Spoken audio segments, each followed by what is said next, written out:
Hello everyone, Alex Ramirez here. With 2018 starting anew comes a brand new season of The Loud House. After how Season 2 managed to be an improvement over Season 1, Season 3 does have a lot to live up to. And to start off, we have new episodes coming out every Friday night so far, with today's episode being Roadie to Nowhere and The Fridge Too Far. How do these segments hold up? Let's find out. Also, spoiler warning for those who haven't seen the episode. Kyle Marshall and Bob Mintonell, you're trying to seduce me, aren't ya? Okay, in all seriousness, I'm sure if you know me very well enough, I'm sure you guys know that I love me some Luna Loud. She's always been my favorite character of the show, even of all time, ever since we're bros about to rock, mainly because she's always been the most developed of the Louds in my opinion. That segment alongside House Music, Ultra Love, and Yes Man have presented more reasons for me to appreciate her, such as her backstory, relatability value, being a generally fun yet caring person, and being one of the few animated characters to be bisexual. So hearing that she gets the first segment of the third season to air was a reason for me to be excited. But then the premise was revealed, and that just furthered my anticipation because it was one of the ideas that I hoped the show would do, to have Luna go through an identity crisis. I feel that it could further her character and go more into her passion of rock music. So, how did this segment turn out? Well, it seems that Luna once again nails it. Now, this isn't as amazing as Ultra Love or For Bros About to Rock by any means, but it does beat both House Music and Yes Man by a little. The general idea of Luna questioning her future is an interesting concept for a segment. Given that in For Bros About to Rock established that before becoming a rock star, Luna had no idea what she wanted to do for her life, and it seems that this segment decided to expand upon it and run with it. So, props for subtle continuity. Putting that aside, even though the overall plot is still very predictable, it does make up for it with the themes it tackles, questioning your dreams, what's to lie in the future, whether or not you'll make it big when you achieve your goals. It handles it rather maturely by not over-dramatizing what Luna is going through by portraying it as a normal phase for a teenager. That and the gags when she tries different jobs like being a music store employee, a DJ, and more, being particularly funny, especially with one scene that's now one of my favorite moments in the entire show. Also, I have to give props for giving development to a Roadie chunk. After being absent in Season 2, we finally get to learn more about him, such as how he was when he was younger and what he is now. As such, given that his current lifestyle is what causes Luna to get concerned, it does a great job developing the camaraderie of these two after seeing only small glimpses of it back in Season 1. All of which ties into a great moral that even if you don't make it big, you can still achieve what you aspire to be. Overall, the segment is just really good, and given how Luna didn't get too much last season, I hope we get to see more great stuff like this starring her in the future. I'm gonna give this segment a 9 out of 10.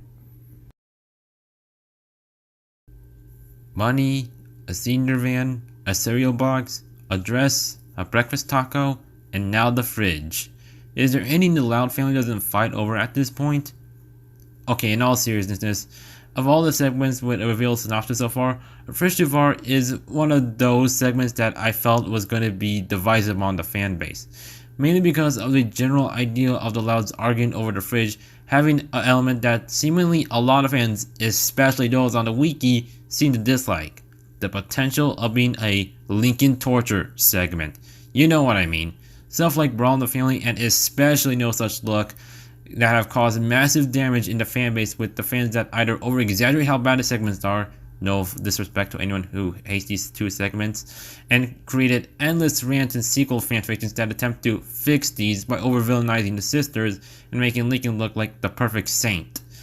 I mean, it is just insane how crazy these fans will just get whenever stuff like this pops up. But what does pique interest in this one is that Lincoln is who willingly causes the fighting and not the sisters or the family's herd mentality getting the best of them.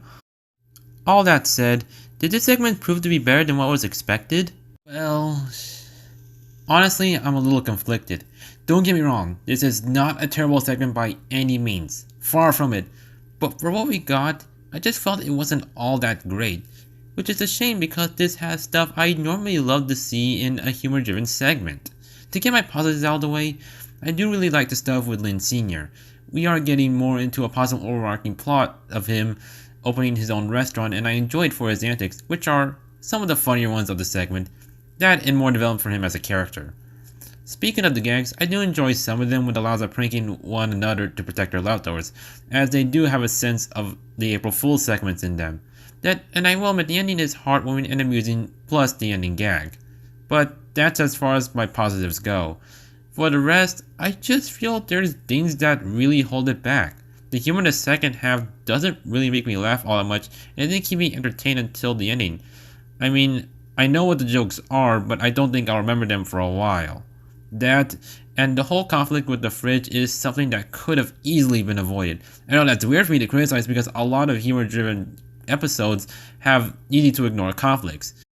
But what works in those cases is that their setups feel a little more natural because they aren't meant to be taken that seriously. Here, they try to do stuff like that, but it comes off a little too serious because they try to give it a relatable sense that having your siblings stealing your stuff constantly, and it doesn't seem to mesh it well together. And as such, the jokes don't really give the best laughs. Maybe if they were more tongue-in-cheek with it, it could have worked better. But for what we got, all I know is just that because of Roadie to Nowhere being much better, or that it wasn't entertaining overall, but in the end, it's passable at most. So yeah, this gets a 6 out of 10. Overall, I'd say we're off to a pretty good start on Season 3. Sure, I was underwhelmed by Fridge, but Roadie does show that the Loud House still has it even after losing its creator. Next time, we will see Lori with selfies and Lola being homeschooled. See you guys then.